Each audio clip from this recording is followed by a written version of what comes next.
하나님의 말씀입니다.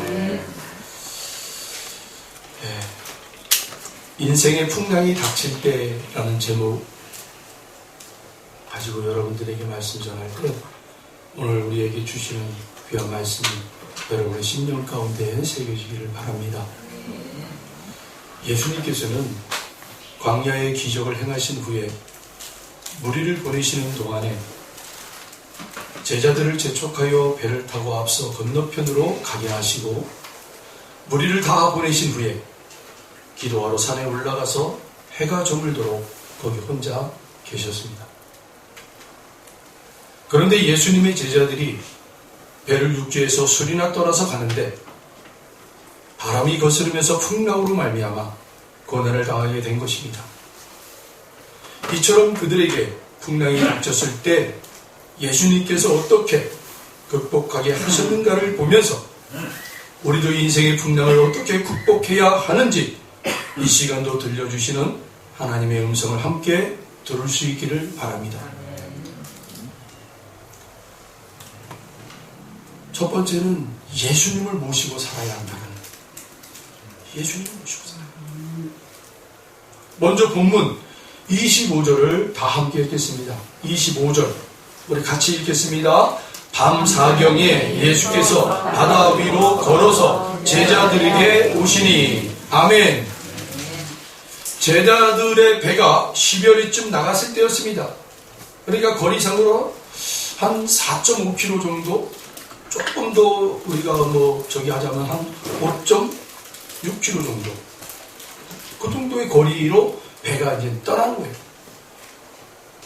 그 정도 거리를 간 후 갑자기 광풍이 불기 시작합니다. 풍랑이 몰아치고 그들은요 배를 다시 돌아올 수도 없는 그런 상황이에요. 꼼짝없이 그 바다 위에 그렇게 풍랑 가운데 맞서 싸워야 되는 그런 상황이에요. 유대인들은 밤을 저녁 6시부터 아침 6시까지 12시간을 4시간씩 3경으로 나누었지만 오늘 우리에게 본문에 기록된 이 시간은 로마의 시간입니다. 로마의 시각 표기를 사용했던 거예요. 그래서 12시간을 3시간씩 4경으로 나누어서 오늘 본문에 4경이라고 그랬으니 시간대로 보면 오전 3시부터 6시 사이였다라는 거예요. 그들은 오도 가도 못하는 절박한 죽음의 위기 속에서 두려움과 공포에 빠져 있었습니다.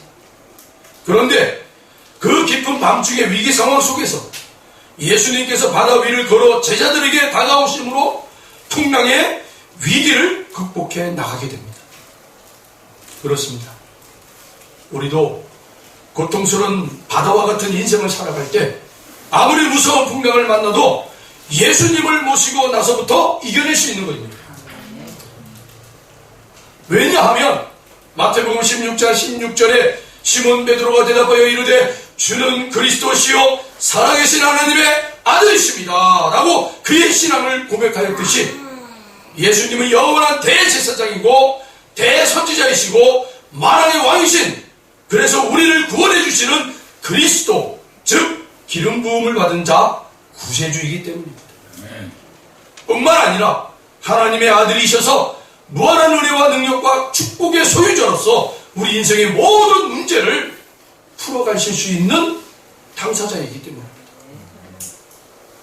우리의 부부나 부모, 형제뿐만 아니라 자녀들까지도 가장 먼저 그들 인생의 불신앙의 죄를 회개하고 예수님을 그들의 구주로 믿음으로 영접해야 돼요. 우리가 금요일마다 열방 기도를 합니다. 우리 권사님, 김혜정 권사님이 인도를 하시는 기도회를 하시기 전부터 그 시작하는 순간부터 지금까지 기도회를 시작하기에 앞서서 회개기도.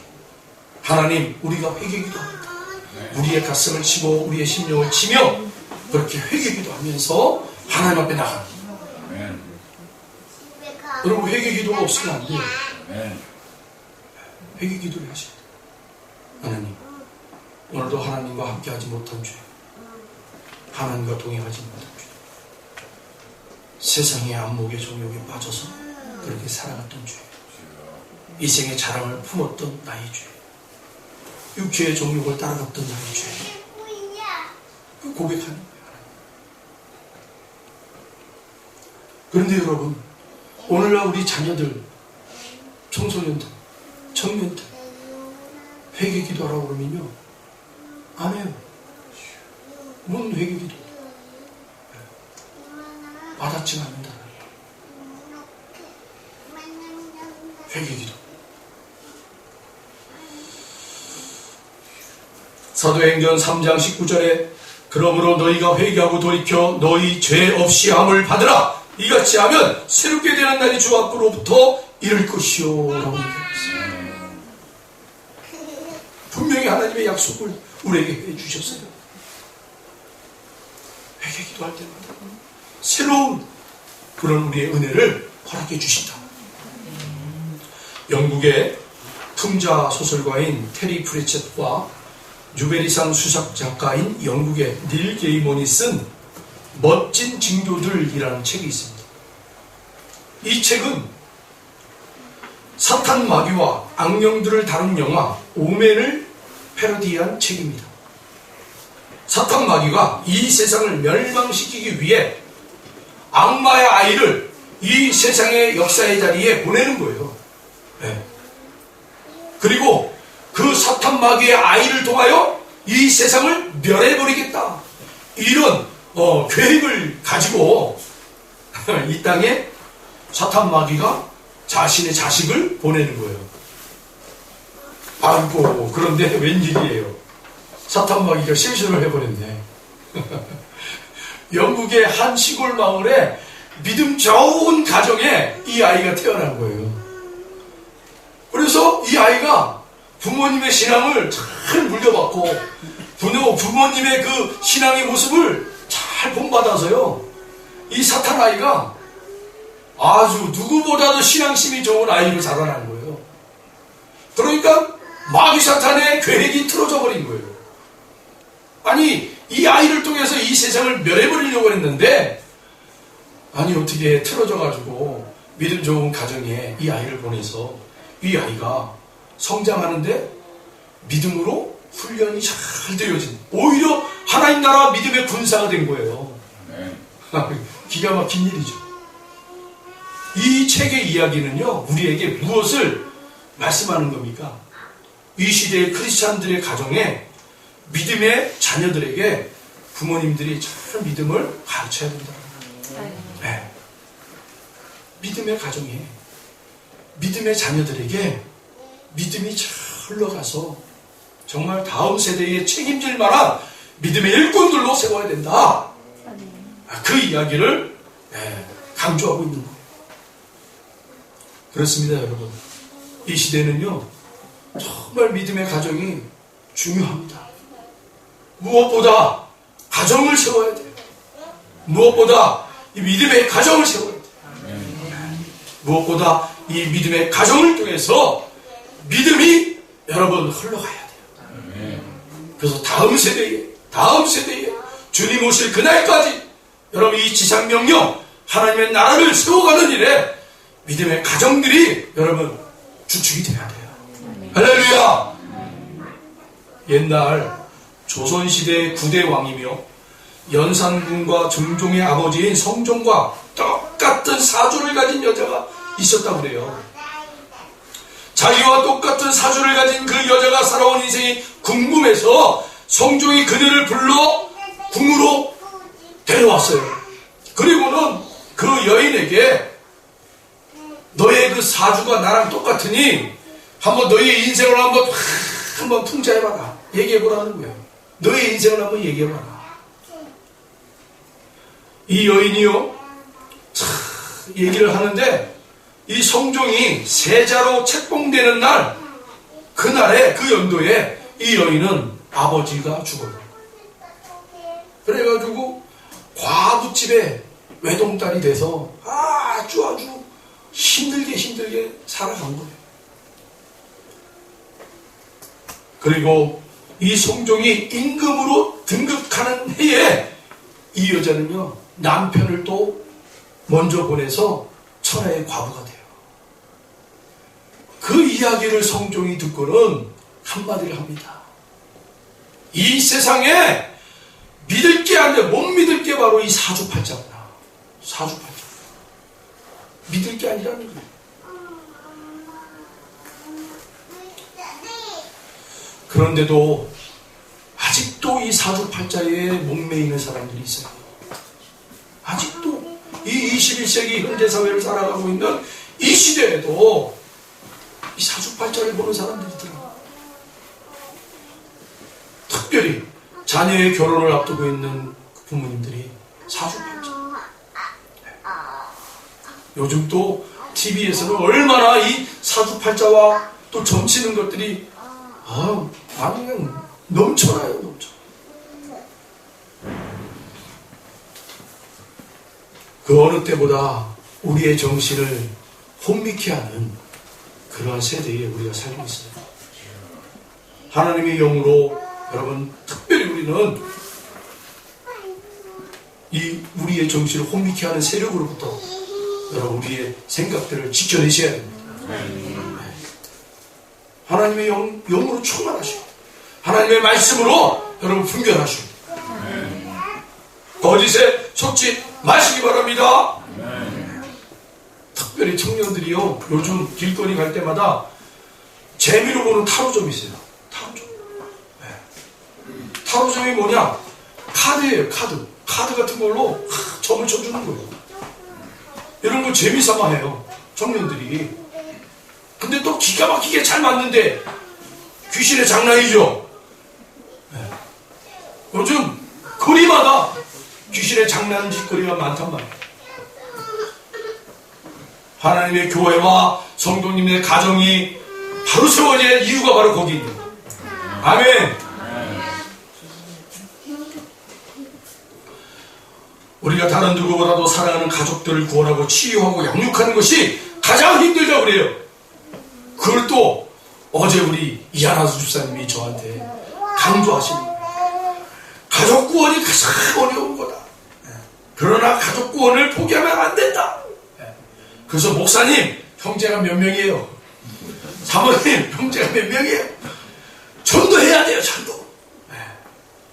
또 어제는 또 우리 이하나수 집사님의 그 말을 통해서 성령 하나님의 불호령 같은 그런 음성을 또 들었어요. 그래, 내가 가족을 이렇게 좀 놔두고 있었구나. 그전에는 막 저기 분당에 있는 수지에 있는 둘째 동생한테 막 전화해가지고 주일이니까 꼭 애들 데리고 교회 나가야 된다. 나가야 된다. 너희 내외가 같이 나가야지 왜 애들만 보내냐. 재촉하고 막 그랬는데 요즘 제가 뜸 했거든요. 그랬더니 바로 우리 집사님이 그냥 불호령 같은 말로 그냥 확 70년 가운데 꽂아놨어. 맞아요. 이 시대에 우리 사랑하는 형제 자매들을 포기해서는 안 돼요. 가족 구원 여러분 더 뜨겁게 하시기 바랍니다. 눈물로 하셔야 돼요. 힘들죠. 누구보다도 힘든 게 우리 가족 아닙니까? 나의 모든 것을 다 알고 있는 사람들. 그럼에도 불구하고 그 사랑하는 가족을 포기해서는 절대로 안 됩니다, 여러분. 아멘. 근데 여러분, 이렇게 우리의 정신을 혼미케 하고 이렇게 어려운 가운데 살아가는 우리들에게 힘이 되시는 분, 다른 길이 없어요. 우리 자신부터 먼저 예수님을 모시고 그렇게 당당하게 하나님의 자녀로 살아가는 모습을 나타내셔야 돼요. 내 자신이 여러분 주님을 나의 구주로 영접한 자의 모습이 안 나오는데 누구를 전도합니까? 내가 먼저 바뀌어야 돼요. 그 예수님의 영으로 충만하여 주셔서 누구를 만나든지 예수 생명으로 그냥 꽉 들어차 있는 모습이 우리 안에 들어가 있어요.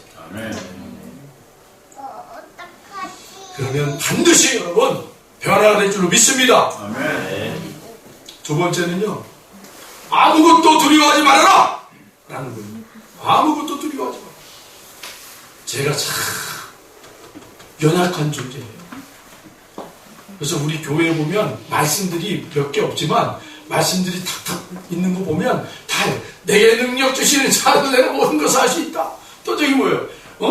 내게 능력 주시는 자 안에서 내가 모든 것을 할 수 있다. 똑같은 말씀을 제가 2개나 갖다 놨어요. 네. 어떻게 내가 그냥 이렇게 소심한지,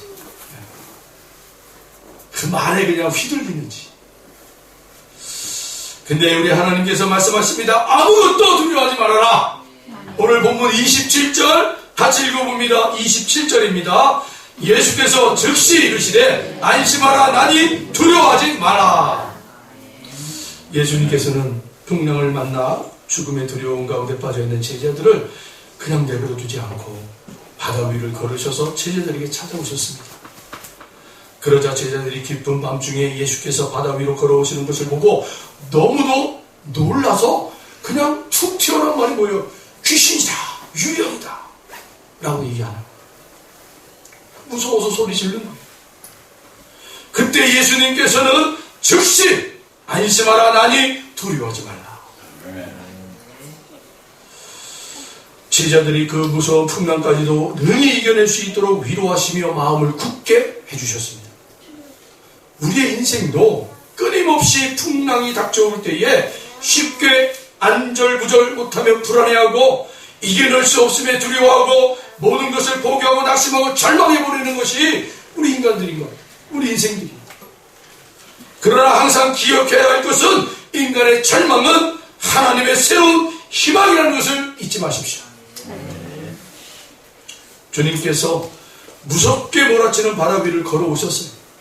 생각해 보세요. 바다는 성경에서 종종 어디를 상징합니까? 세상을 상징해요. 세상. 바다는 세상. 그런데 여러분, 그 세상의 바다를 누가 밟고 오세요? 예수님이 밟고 오시는 거예요. 세상을 밟고 오시는 거예요. 할렐루야! 세상을 주님이 밟고 오시는 거예요. 세상의 풍랑에 이리저리 흔들릴 수밖에 없는 우리 인생의 자리에 주님이 밟고 오신다니까요. 이미 정복하셨단 말이에요. 이미 주님의 다 발 아래 우러러오신 거예요. 그 주님이 세상을 당당하게 밟고 오시는 거예요. 할렐루야! 멋지지 않으십니까? 우리 주님 멋지신 분이세요. 네. 세상의 바다와 세상, 그 풍랑이 몰아치는 세상의 자리에 우리 주님이 밟고 들어오시니까 잔잔해지더라고요. 잔잔해지는 그 예수님을 우리의 마음 가운데 모시고 살아가는 자들, 세상에 풍랑이 몰아쳐도 잔잔케 하는 힘이 우리 안에 있단 말이에요. 여러분 믿으십니까? 저와 여러분이 그러한 사람들이 되셔야 돼요. 세상의 풍랑에 이리저리 어쩔 줄 모르고 그렇게 힘들어하고 좌절할 수밖에 없는 인생의 자리에 하나님의 사람들, 특별히 예수님을 모시고 간 사람들이 들어가면 잠잠해지는 거예요. 그래서 여러분들이 각 이웃에 여러분 그렇게 신방을 하셔야 돼요. 이웃 가정들이 막 풍파직파 혼란이 있는 자리에 여러분들이 예수를 모시고 당당하게 들어가 신방할 때에 그 가정에 풍파를 일으키는 모든 세상의 풍랑이 잠잠할 줄로 믿습니다. 아멘. 그리고 그들에게 예수님을 전하셔야 돼요. 이사야 41장 10절에 두려워하지 말라. 내가 너와 함께함이라. 놀라지 말라. 나는 네 하나님이 됨이라. 내가 너를 굳세게 하리라. 참으로 너를 도와주리라. 참으로 나의 의로운 오른손으로 너를 붙들리라. 하나님의 말씀이 우리에게 약속되어져 있습니다. 이 약속을 붙잡고 여러분 환난의 자리에서 두려워하지 마십시오. 야곱아 너를 창조하신 여호와께서 지금 말씀하시느니라. 이스라엘의 너를 위하시니가 말씀하시느니라. 너는 두려워하지 말라. 내가 너를 구속하였고 내가 너를 지명하여 불렀나니 내 것이라. 우리는 하나님의 것이에요. 아멘. 세상이 우리를 흔들 수가 없는 거예요. 네. 흔들려고 하지만 흔들려지지가 않는 거예요. 하나님의 것이기 때문에. 그 나는 하나님의 것이라는 분명한 믿음이 있으면 여러분 흔들렸다가 다시 제자리로 탁 돌아오는 거예요. 이렇게 우리의 인생의 자리에 풍랑이 몰아칠 때마다 두려워하지 마라. 내가 세상을 이겨노라. 세상은 이미 나의 발밑에 있다. 어떠한 세상의 풍랑도 내가 밟고 지나가면 잠잠해질 것이다. 나를 믿어라. 마지막 세 번째입니다. 주님만 바라보아야 한다. 주님만 바라보아야 한다. 본문 30절 다 같이 읽겠습니다. 30절 바람을 보고 무서워 빠져가는지라 소리질러 이르되 주여 나를 구원하소서 하니 주님께서 두려워하지 말라 라고 말씀하세요. 베드로가 주여 만일 주님이시거든 나를 명하여 물 위로 오라 하소서. 믿음의 도전을 한 거예요. 주님처럼 그렇게 세상 밝은 자가 되기를 원합니다. 그랬더니 주님이 오라 라고 했다. 믿음의 선한 도전을 하는 자에게 주님이 길을 열어주십니다. 믿음의 선한 도전을 하는 그 자기 자리마다 여러분 두려워하지 마시고 새로운 환경, 새로운 만남, 새로운 조건 여러분 주님과 함께 당당하게 걸어가시길 바랍니다. 오라! 했더니 베드로가 배에서 세상을 한 발을 탁 딛고 주님께로 가다가 그만 그 세상의 풍랑이 확 몰아치니까요 움찔해가지고 주님을 바라봐야 되는데 그 물결 풍랑을 바라본 거예요. 세상을 바라본 거예요. 그랬더니 그냥 훅 빠져들어가는 거예요. 그때 주여 나를 구원하소서. 여러분 우리가 세상의 자리에서 그렇게 빠져들어갈 수 있어요. 그런데 여러분 그때 우리가 주여 구원하소서. 주님 도와주세요. 주여 주여 도와주세요. 즉시로 우리 주님이 손을 내밀어 주셔요. 여러분. 즉시 붙잡아 주시는 거예요. 그리고 우리 주님이 말씀하시죠. 믿음이 작은 자여 왜 의심하느냐. 그리고 베드로와 함께 배에 오르시는 순간 바람이 그치고 풍랑이 잦아듭니다. 이를 보고 놀란 배에 있는 사람들이 예수님께 전하며 진실로 하나님의 아들이소이다 라고 고백합니다. 여기서 우리가 놓치지 말아야 될 게 뭡니까? 여러분 어떠한 세상의 풍랑이 와도 우리 주님을 그 시선을 놓치지 마시기 바랍니다. 주님을 놓치면 풍랑이 휘날립니다. 그리고 바람 빠져들어요. 히브리서 12장 1절로 2절에 이러므로 우리에게 구름같이 둘러싼 허다한 증인들이 있으니 모든 무거운 것과 얽매이기 쉬운 죄를 벗어버리고 인내로서 우리 앞에 당한 경주를 하며 믿음의 주요 또 온전하게 하시는 인 예수를 바라보자. 아멘. 여러분 믿음의 경주를 하는데 이 믿음의 경주를 하는 가운데 가장 중요한 게 뭐라는 거예요? 믿음의 경주하는 자들은 예수를 바라보라는 거예요. 예수를. 100m를 달려가는 선수들이 여러분 그 앞에 꼬린 지점만을 보고 달려가는 것처럼 그 꼬린 지점을 보고 달려가지 않으면 약간 옆으로 이렇게 달려가는데요, 사람이. 그러니까 우리의 목표 지점을 정확하게 보고 달려가야 돼요. 믿음의 경주하는 성도들은 반드시 예수님을 우리의 표대 삼아 달려가셔야 돼요. 근데 마귀는요 계속해서 나와 예수님의 그 관계를 가로막는 거예요. 가로막는 거예요. 계속해서. 전라도 곡성의 어느 교회에서 실제로 있었던 일이에요. 서울에서 한 목사님, 부흥사 목사님 오셔서 부흥회를 막 하는 가운데 그 성도들, 한 70여 명 앉아있는 성도들을 향해서 자, 여러분 나에겐 원수가 하나도 없습니다 하는 사람들 다 손 들어보세요. 나에겐 원수가 없습니다. 그런 분들은 손 들어보세요. 그랬더니 한 70여 명 되는 성도님들이 조용히 있다가 앞에 딱 앉아 계신 87세 남자 집사님 한 분이 손을 다 드시더라고요. 손을 번쩍 들고 있더라고요. 그러니까 이 부흥사 목사님이, 아니 집사님, 어떻게 집사님에게는 원수가 하나도 없습니까? 그 비결이 뭡니까? 라고 물어봤대요. 그랬더니 이 집사님이 벌떡 일어나가지고는, 저도 원수들이 얼마나 많았는지 몰라요. 그런데 그 원수들이 다 죽었어요. 다 죽어서 이제 없어요. 그 얘기를 하더라는 거예요. 여러분, 맞습니다. 어쨌든 여러분, 우리는 인내하면 돼요. 여러분의 자리에서 인내하십시오. 원수를 여러분 멀리서 찾지 마시고, 내 가장 가까이 있는 내 아내가, 내 남편이 여러분 원수가 되는 거예요. 얼마나 우리의 마음을 헤집어 놓습니까? 다른 데서 찾지 말라니까. 아이고, 저 원수 때문에 내가 이렇게 하나님의 이 믿음의 훈련을 받고 있구나. 연단이 되고 있구나. 이제는 하나님께서 여러분 그 연단되어진 우리의 마음 가운데 원수까지도 사랑할 수 있는 마음을 주신다니까. 아멘. 그런 경지까지 가셔야 돼요, 우리가. 아멘. 얼마나 원수짓거리를 합니까? 얼마나 나를 혈gin하게 합니까?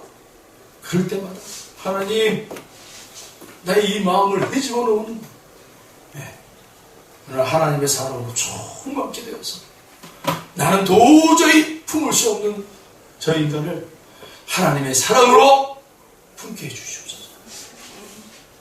이것이 여러분 우리에게 하나님이 베풀어 주시는 은혜예요, 은혜. 그 불구덩이가 어디예요? 그 불구덩이는 여러분 다른 데 아니에요. 여러분의 가정이 될 수 있고, 여러분의 자녀들이 될 수 있고, 여러분의 아내 남편이 될 수 있는 거예요. 그 불구덩이가 내가 거기서 연단되어지는 거. 연단되어지는 거.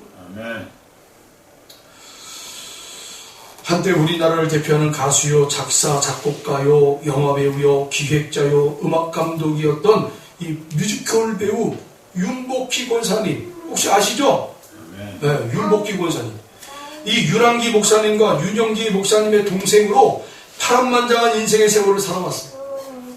북일 쇼단 단장이었던 아버지가 마약 중독자가 되어서 감옥살이를 하게 될 때 어머니가 대신 가정을 돌봐야 되지 않습니까? 그래서 배우로 가수로 활동을 하다가 과로사로 죽어버려요. 엄마가. 이 윤복희가 나이 7살 때. 그러니 얼마나 비참한 생활을 했겠어요. 이 윤복희가 그때부터 이제는 돈벌이를 해야 된다고 오빠들이랑 같이 배웠던 게 뭐예요? 가수, 배우 뭐 이런 거니까 7살 때부터 그렇게 돌아다니면서 그 일을 한 거예요. 그리고 1963년 17살 때 정식으로 가수로 데뷔해서 해외 순방을 하면서 노래를 불렀어요. 필리핀, 홍콩, 싱가포르를 거쳐서 영국, 독일, 스페인, 스웨덴, 미국 등 전 세계를 돌아다니면서 공연을 하게 됩니다. 그리고 국위성양을 하죠. 요즘 그 방탄소년단이라고 하는 그룹이 아주 그냥 전 세계에 이 대한민국을 막 알리는 그러한 매개체가 됐잖아요. 미국의 빌보드 차트에 그 미국이라는 나라의 빌보드 차트에 우리의 음악이 들어가기가 얼마나 힘들어요. 그런데 올 연초에 보니까 이 코로나 시국에도요, 이 방탄소년단이 내놓은 이 노래가 2곡이 들어가서 얼마나 많은 이슈가 됐는지. K-POP 하면 방탄소년단. 뭐 이 정도로 뭐 그냥 놀라운데, 여러분, 그 K-POP의 원조가 바로 누구예요? 이분이에요, 이분. 누구? 윤복희. 50몇 년 전부터 이미 세계를 돌아다니면서 대한민국을 알리고 국위성양을 하면서 그렇게 다녔던 분이 이 윤복희 권사님이세요.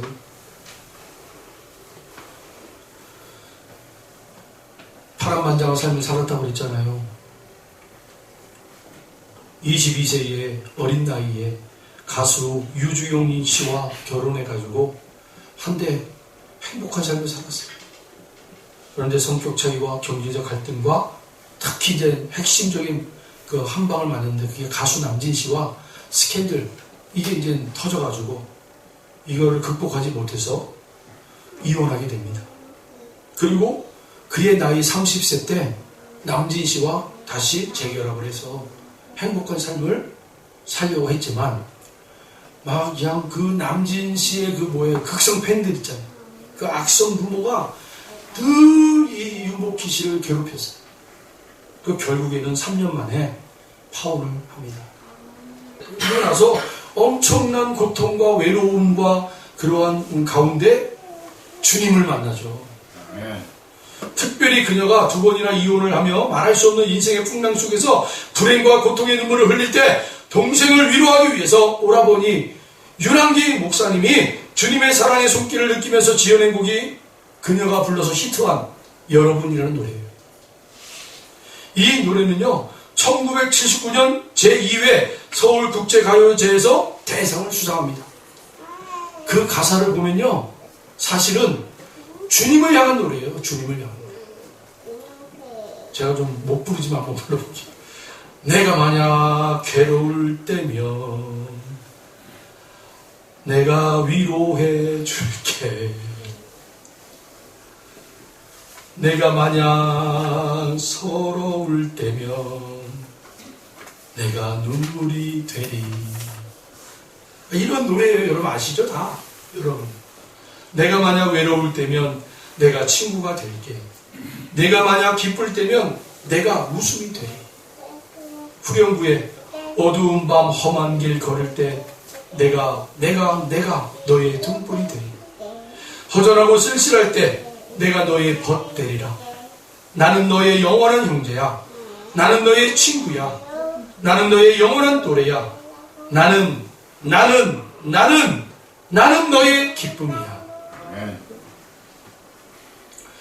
그토록 사랑하며 행복하게 해주겠다고 약속했던 사람들은 다 떠나갔지만 그녀가 괴로울 때도 외로울 때도 외로운 밤 험한 길을 걸을 때도 주님만은 그녀 곁에 항상 함께 하셨다는 고백이에요. 올해 73세가 된 그녀가 40년 가까운 독신으로 살면서 책 한 권을 냈어요. 저예요 주님이라는 책입니다. 그 책 속에는 이 윤복희 권사님이 고백을 하는 구절이 있어요. 그걸 잠깐 읽고 마치도록 합니다. 제 무대의 주인공은 언제나 주님이십니다. 저는 단 5분을 출연하는 배역이라도 주님의 영광을 나타낼 수 있다면 흔쾌히 무대에 섭니다. 엑스트라도 상관없습니다. 무대는 저의 사역주이고 선교 공유는 저의 말씀 증거이며 주님이 제 무대의 주인공이시기 때문입니다. 사랑하는 성도 여러분, 인생을 살아간다는 것이 얼마나 어렵고 힘듭니까? 아무리 겉으로는 화려하고 부러워 보여도 풍랑의 고난이 없는 인생은 없습니다. 그러나 우리가 주님을 모시고 살아가고 아무것도 두려워하지 않고 주님만 바라보면 생의 마지막 순간까지도 우리 인생의 어떠한 풍랑이라도 능히 이겨내며 모두 다 행복한 인생과 가정과 교회와 나라와 민족을 이루며 하나님 아버지께 영광 돌려드리는 복된 생애를 할 수 있습니다. 우리 다 같이 다짐하는 마음으로 이 찬양하겠습니다. 아무것도 두려워 말라.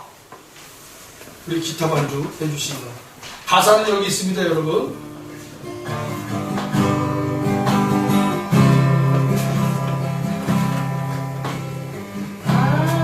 아직 나옵니다. 자, 하겠습니다.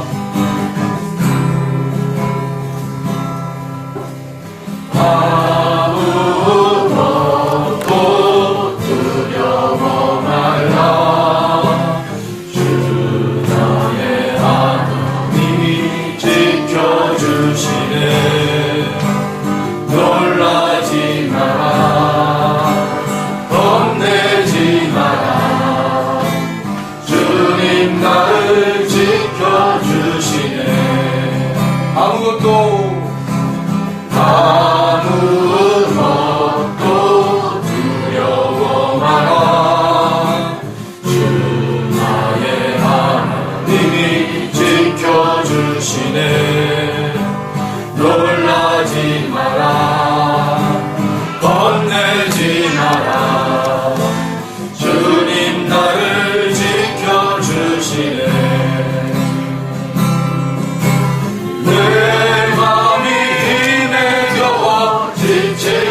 예배하노